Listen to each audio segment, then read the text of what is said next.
everyone, and welcome back to another season of Between You and Me, and welcome back to another episode. I missed you guys, took a little break in between seasons as I do, and now we have officially started season 3.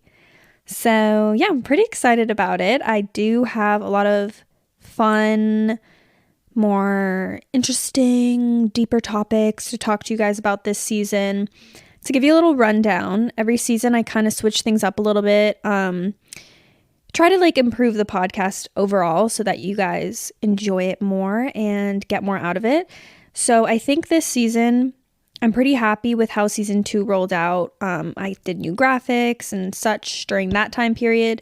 Right now, I think a lot of you guys, from what it looked like, enjoyed my solo episodes the most and having kind of a between you and me conversation where we talk about deeper things and kind of get into the nitty gritty subjects that sometimes you don't really get to talk about a lot, or that maybe you think a lot of people don't really relate to, and more advice sessions and things like that. So I think that's what I'm going to be sticking to for season 3. Eventually, some goals of mine are to make the podcast visual as well, so you guys can watch, or you guys can stick to listening to it on Spotify, Apple Pods, wherever you listen. But yeah, so a lot of things are staying relatively similar this season, and I am going to cut down a little bit on guest episodes and keep it between you and me, baby. Okay? So that's what we're doing.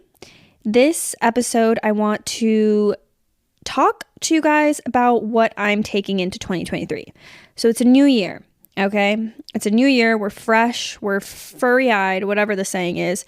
And I have a lot of things that I learned in 2022 that I would like to share with you guys, because everybody goes through their own experiences in their lives. And right now, I think 2022 has probably been one of the biggest learning years of my life, one of the biggest transformative periods of my life, and definitely one of the longest years of my life. Although, obviously it's not going to be the longest, but what felt like the longest year because I went through so many different eras, if you will, so many different periods of time that when I look back from January to December, I feel like I changed so much as a person because of the different challenges and the different experiences that I went through. And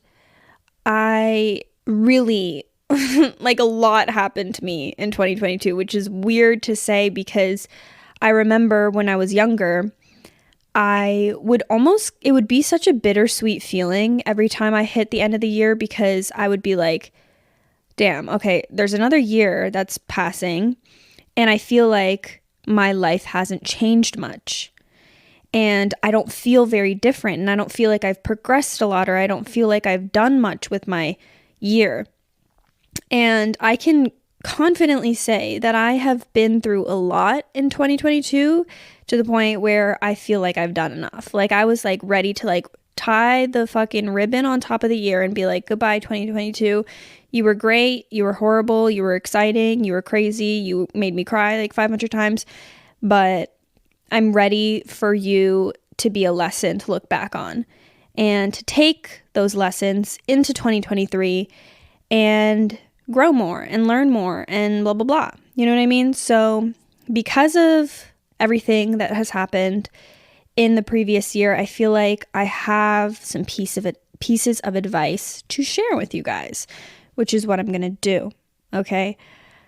A lot of these are lessons that I learned because of experiences that I went through, like I said. So I'm going to give you a little story time, little piece of information and how I got to the lesson and how I'm going to make sure that I keep it in my brain for 2023. Now, keep in mind, I'm not the type of girl that believes in, new year, new me, this, that, blah, blah, blah.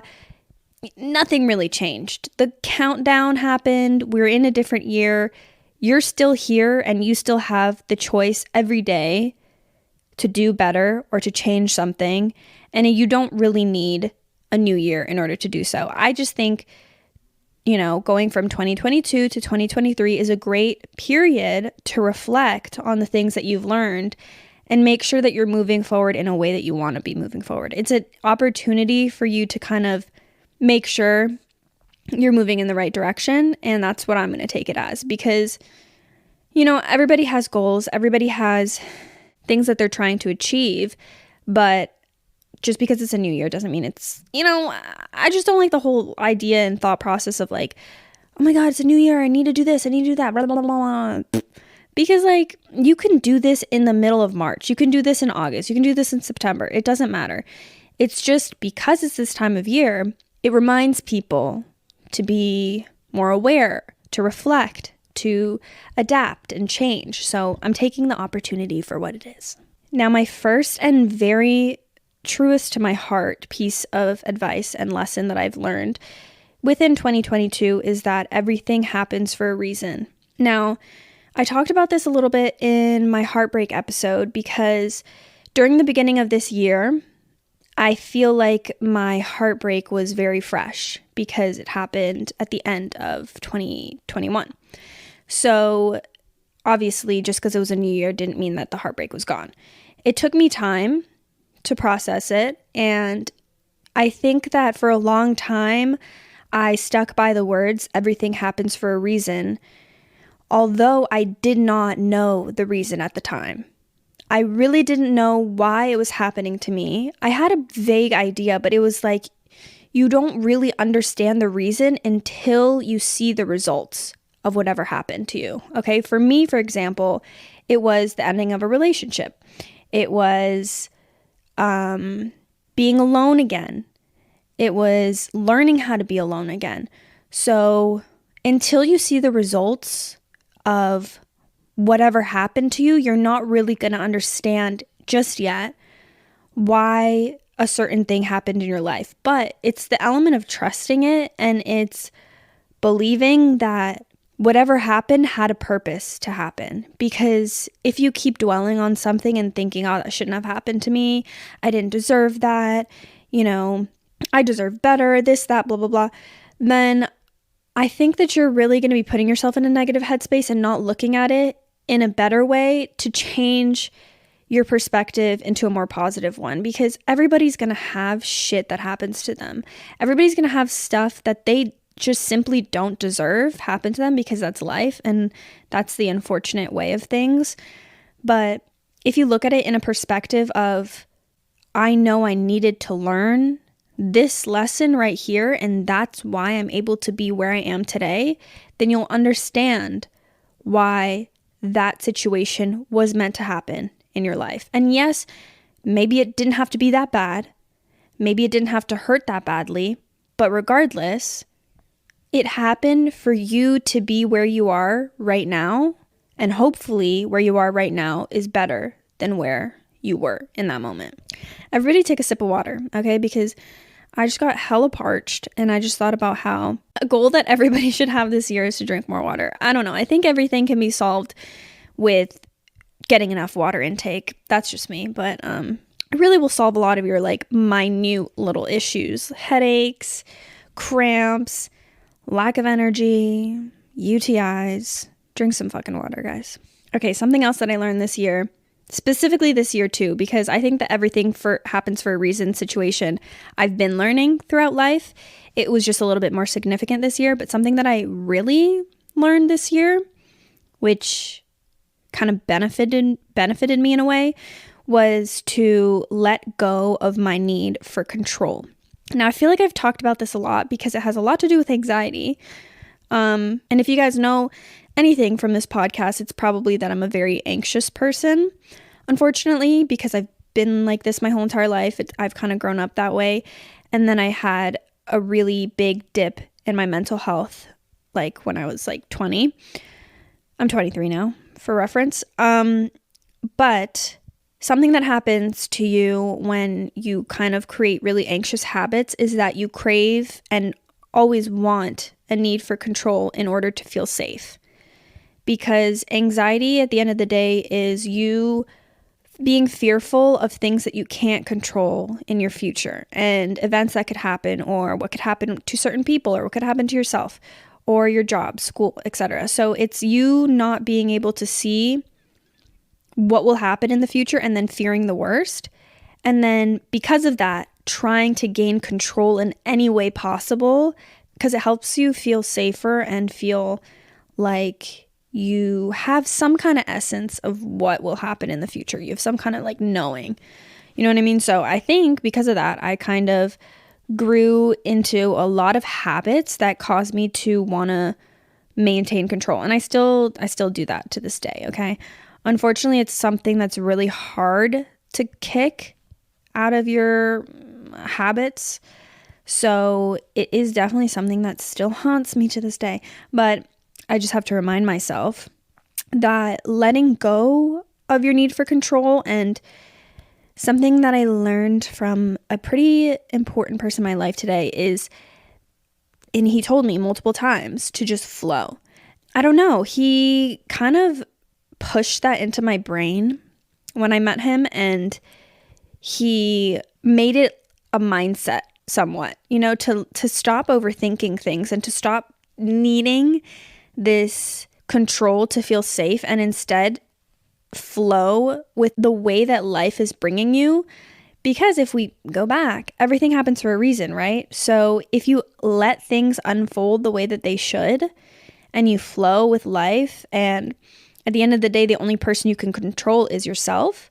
So just strictly doing what you can in your power to help yourself move in the right direction, and stop trying to like pull at strings of control for any other things, like trying to control other people or trying to control their situations, and just letting things happen. It will really just remove a big ball of stress in your life, because people will stress over needing control about certain things. I know I do. And it can be, for example, the smallest things, because when, like I explained, when you get into this habit of needing control in every situation to feel safe, it ends up being literally the most minute things in the world. Like, for example, if your plans don't turn out exactly the way that you plan them. Let's say you, this is an example that my friend told me. So let's say that you planned a dinner for your boyfriend. It's his birthday and he's coming home from work, and he says that he has to go do something, like run an errand before, like something, like some kind of emergency happens. So he's going to be late, basically missing his birthday dinner. And you freak out because you plan this, you want to do something sweet for him. Like, it was just really an annoying situation to be in, because you don't have any control about what he does. And you want it to work out the way that you planned it, because you crave this need for control. And instead of just being like, okay, it's fine, whenever you come home, we'll celebrate, we'll do whatever, it's your day, this, that, you lash out, you get angry, you say, what the hell? Like, why couldn't you be here at the proper time? Like, it's your birthday, I did this and this and this and this and this for you. When at the end of the day, what are you gaining from that situation? Your boyfriend still has to go do whatever the fuck he had to do. And he's just going to be upset because it's his birthday. And now you're mad at him too. And he probably doesn't want to have to do this errand that he needs to run. That's an emergency, but he has to do it. Okay. So there you go. I don't know if that was a good example, but it was the first one I thought of. Another thing I learned is to not focus on your fears. Don't spend so much time thinking about what could go wrong. Not to scare you guys, because it can be scary to think of this, but when you're so focused on what you can do wrong, what another person can do wrong to you, or a situation that can go wrong, you're subconsciously so worried that you can manifest that into your life, if that makes sense. I think this way because, like I said before, as a person with anxiety, you think of the worst possible situation. You catastrophize things, which means thinking of the worst possible situation. And sometimes when you pre-think something bad that's about to happen to you, or that could possibly happen to you in the future, you're going to start acting right now in ways to prevent that from happening. So a good example is if you meet somebody, okay? You meet a new guy, you meet a new girl, whatever it might be, and you've been cheated on, okay, in your past. And you're so scared and closed off, and you don't want to let another person into your life because the fear of getting hurt again is so prominent in your mind that you just simply don't allow this person in. And they could be the most genuine human being. They could have the best intentions, and they could be showing you this, and you might like it, and you might really like this person too, but you are holding yourself back from even opening up because you're fearing what could potentially happen, because that's always going to be, something that could happen. You can always get yourself hurt by somebody if you trust the wrong person, but that's life, unfortunately, right? And the problem here is that because you're fearing the worst outcome, even though you don't really have evidence that it's going to happen, you're closing yourself off. You're acting in a certain way that's going to show that person that you're not interested, or that they shouldn't put their energy into you, or that, it's not the right time for you. So you miss out on a connection. You miss out on meeting someone new. You miss out on potentially finding a new lover, and it can be really unfortunate because you stop yourself from good things by fearing the future instead of allowing yourself to hope for the best but still be cautious. Everybody has to have a little bit of caution, especially when maybe, like in that example, you have been cheated on, or you have had your heart broken in the past, something like that. So in these situations, I think don't focus too much on the negative. I'm so good at that. I can always think 10 steps ahead about something that could potentially go wrong, even if there's about 13% chance of it happening. And then you put yourself into a negative space in your mind, and you start acting negatively because you don't want something to happen to you. And then you throw out these preventative measures and be like, nope, I don't want to do this. If someone's like, oh, do you want to go on a weekend trip? Let's do something romantic. And you're like, nope, I don't want to do that. I don't want to get myself that deep into something. Even if you really like the person, even if you think that they're really great, you're just going to say, nope, because I just don't want to do it. I don't want to get close enough to this person for them to hurt me. And that's just a fucking shame if you think about it. If you have to push yourself, push yourself. Don't be scared. Don't think the worst will always happen to you, because if your mind is thinking that, then it just might. Do you know what I mean? It's like if your inner world is constantly negative and thinking bad things are going to happen to you, your exterior world is going to reflect that. So if your interior world is thinking positively, thinking good things are going to happen, and thinking regardless of any bad situation, you know that you have your back and you'll be there for you, or your family or your friends will be there for you, then you're moving in a positive way for better things to come your way and for better things to happen. And you are acting better because you believe better. Was that confusing? Maybe. Made sense in my head, so hopefully it made sense in yours. Another big thing that I learned that has a lot to do with work and a lot to do with... Whoa! My mic just fell. Okay. Another thing that I learned that has a lot to do with work, I guess you could say, and kind of your path in life, is that you are in no rush.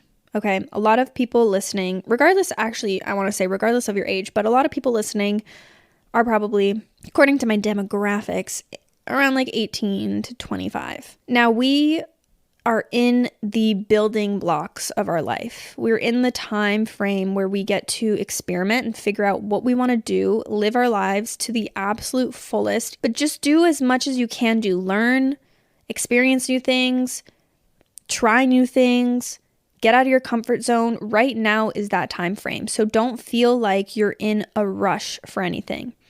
I think this goes back to comparing yourself to people.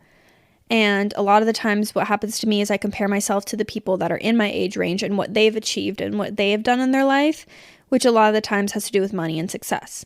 If we really think about it, that is a fraction, if anything, of our lives, right? So in this situation, it's important to know that everybody's on their own path. You specifically are on your own path, and you don't need to rush into things. Don't feel this constant need to be on go mode and to grind every single day and to not pay attention to anything else in your life apart from your success, because this will lead to burnout.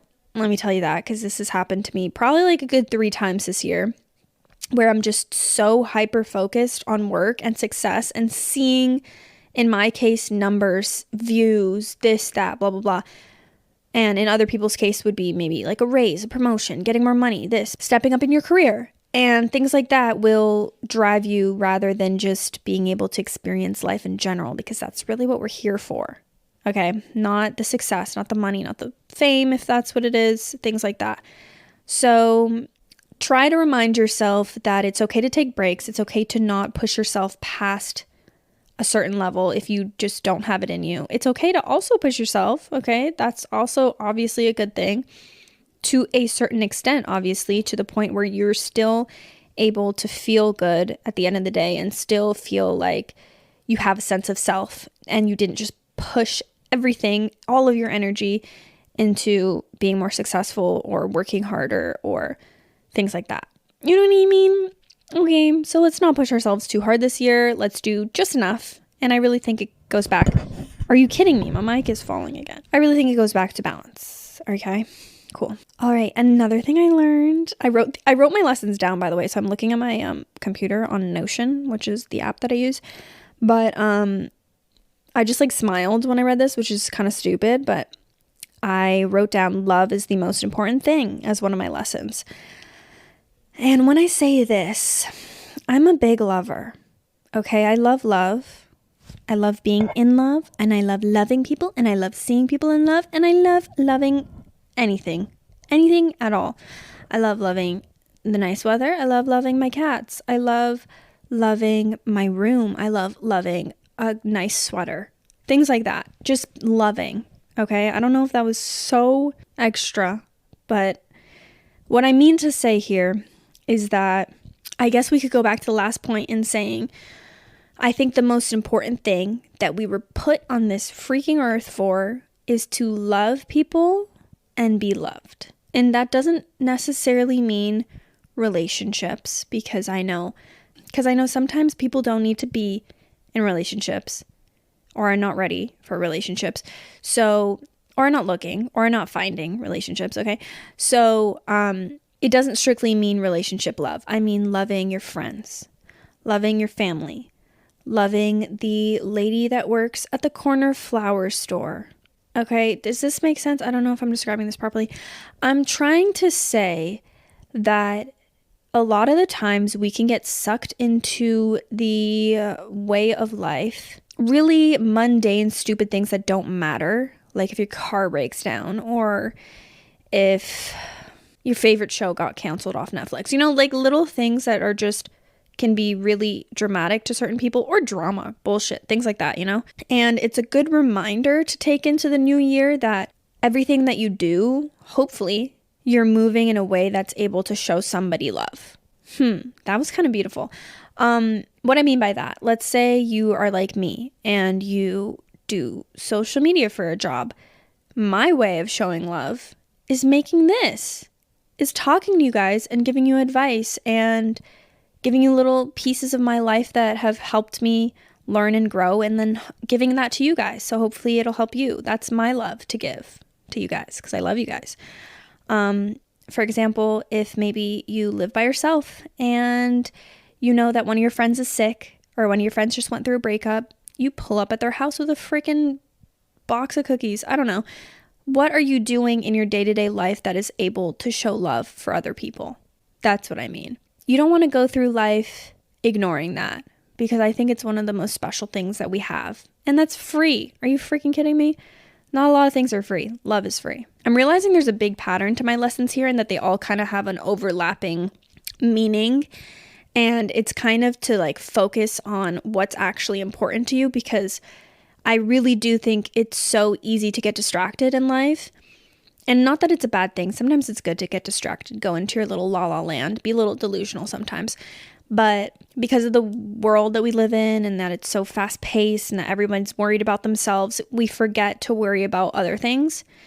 And my next lesson is to only focus on what is truly important to you. This goes back to my other points in the same way, because like I said, there's a lot of mundane life activities and things that you can do to distract yourself. And what I feel like personally can be a big waste of time. And it's funny because you might realize it later on in your life if you went through phases like this. But a big thing that I thought about was wasting your time, money, and energy on drinking, going out partying every weekend, buying a cute outfit, wasting your money on random shit that you don't need so that you can go out and look good. And at the end of the day, we can look at this in like so many different ways because going out is fun. I'm not a grandma just yet. I like going out.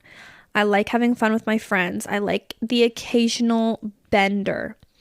But when you're 19 years old and you've drank it away every single weekend, what do you have left? What does it do for you? Because I know everybody goes through that phase. Maybe not everybody, but I know a lot of people, especially in our generation, go through that partying rat girl phase. I know I did. It's good to kind of consider, like, what are you gaining out of these aspects? Like, what are you gaining out of these experiences? And how does it make you feel? Because chances are you get drunk. Maybe you throw up if you're anything like me. I don't have a very high tolerance. You wake up, you're fucking ill. You literally throw up every 15 minutes. That's also happened to me. Your room's a mess because you got ready the night before and you made it a mess.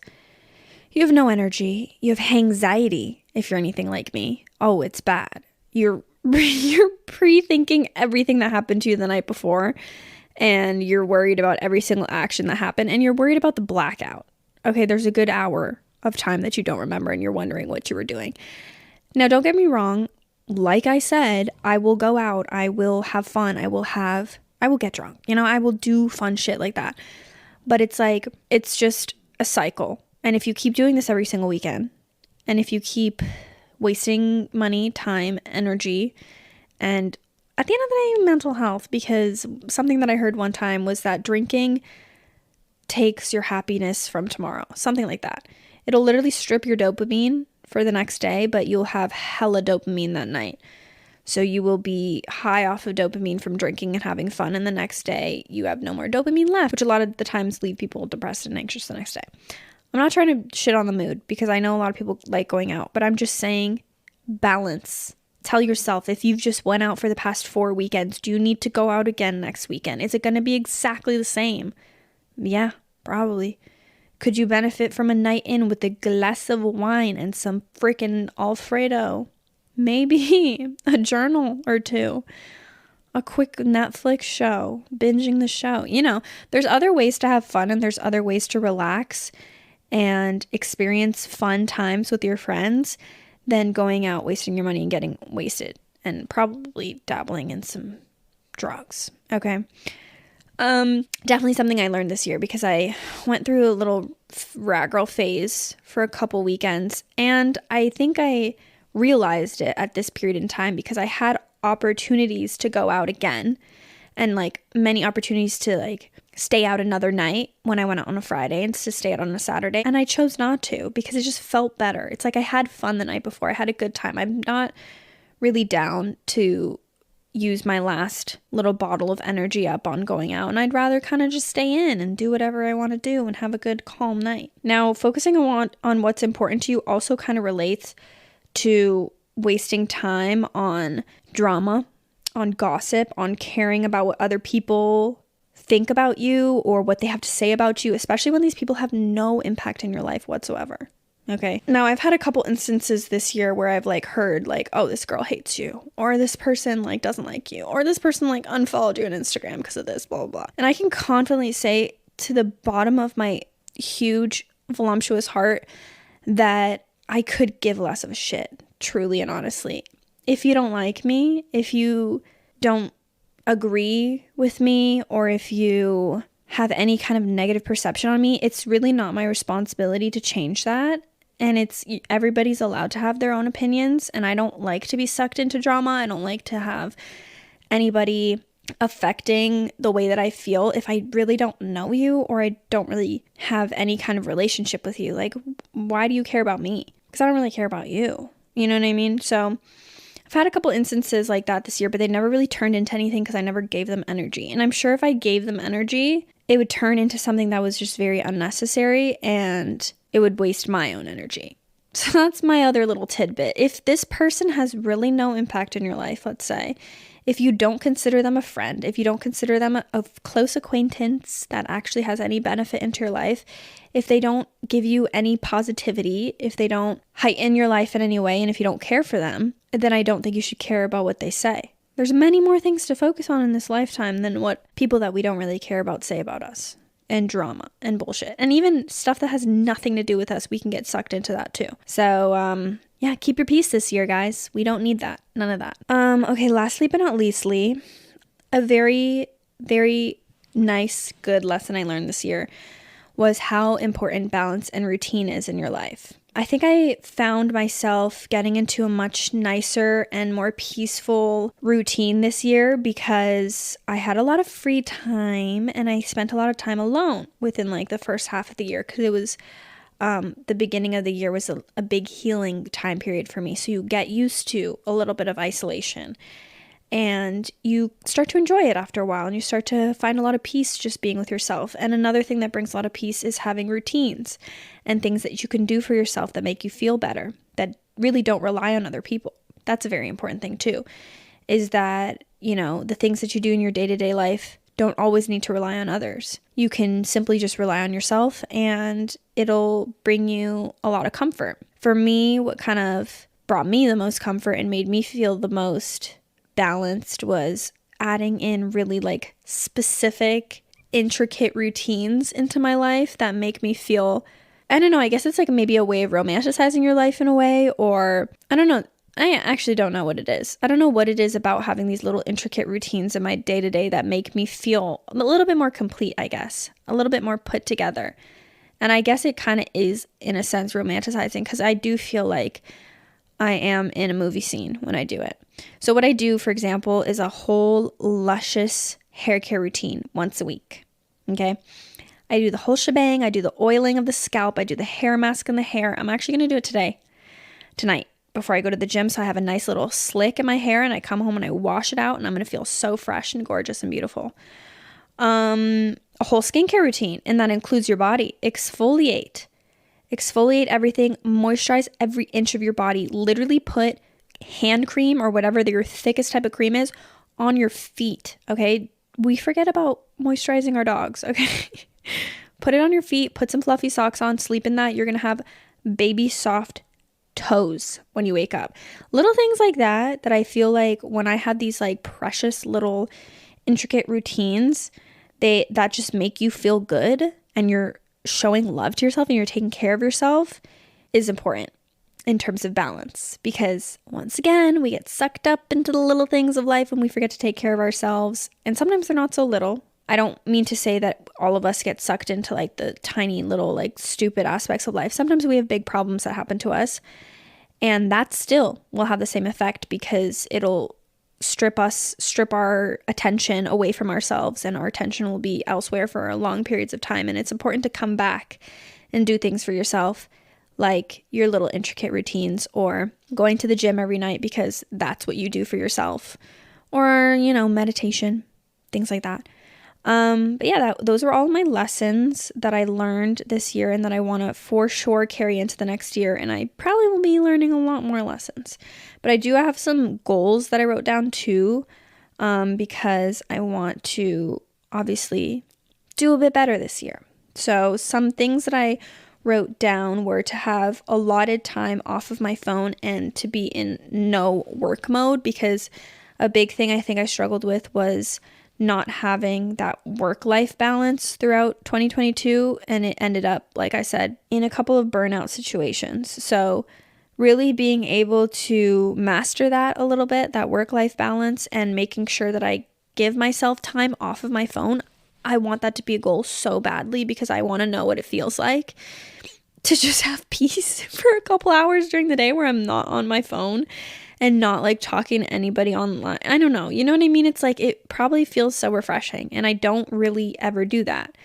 I'm kind of always tuned in, and it happens really rarely. Like, let's say when I'm with other people and I need to give them like my constant attention, only during those times am I not really on my phone. But that won't really be very often, unfortunately. So I think getting into some kind of routine where I spend a certain couple hours during the day doing that, and hopefully maybe at nighttime would be good so that I can get a better sleep schedule. That's also a goal that I didn't even write down. I need to fix my sleep schedule. It's actually insane. I also want to read more so badly this year. I want to read more.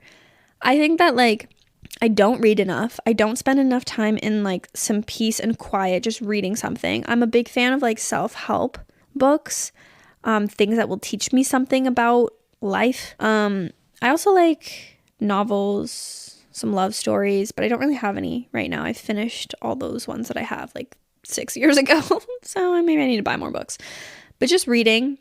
Right now I'm reading a online book that I found, and I don't know what it's called. Maybe I can find it here. It's about attachments, because that's something that I want to learn more about, because I just don't really know much about it, and I know that it kind of affects me. I'm a bit of an anxious attachment girly. Let me see if I can find it. Hold on. Oh, it's called Insecure in Love. How anxious attachment can make you feel jealous, needy, and worried, and what you can do about it. I don't know. Just some simple, light reading before bed. Other things, too, that I would like to start reading. So leave me some book recommendations. Go onto my Between You and Me podcast, Instagram or TikTok or whatever, and DM me some good book recommendations that you think I would potentially enjoy, because I want to buy a few, read a little bit more this year, expand my mind, expand my brain, be a little bit more knowledgeable. My last thing and goal for this year is to not be so hard on myself. I really am a bitch to myself. A lot. I get into these really self-deprecating moods where I'm like, you suck, Alex. You have so much to work on. You have so much to improve on. You're really not all that. You're just kind of a freaking loser. And imagine I talk to someone else that way. Wow, I would never, right? But then I talk to myself that way. So not being so hard on myself is a big, big goal. I think it would solve a lot of my problems, because I'd have a little bit more confidence, a little bit more trust in myself, and it would ease a lot of anxiety. So I think just reminding myself to not be so hard on myself is going to be a big goal this year that I'm going to work on. And I really feel like you're always going to be your harshest critic. You're always going to be the hardest on yourself, but there's no need to push yourself too hard or to be so mean to yourself, because at the end of the day, really, you should be your biggest fan. You should hype yourself up the most, because, like I say, you are the only person that's going to be with you until the end of your days. So you might as well make it enjoyable. Make a friend out of yourself. Be nice to yourself. Well, that's all I got for the first episode of season 3. My lessons and my goals for this year. I hope you guys enjoyed it, and I hope you took a little something from it and got a little wiser today. I love you guys so much, and I hope you're excited for season 3. I'll talk to you in my next episode. Bye.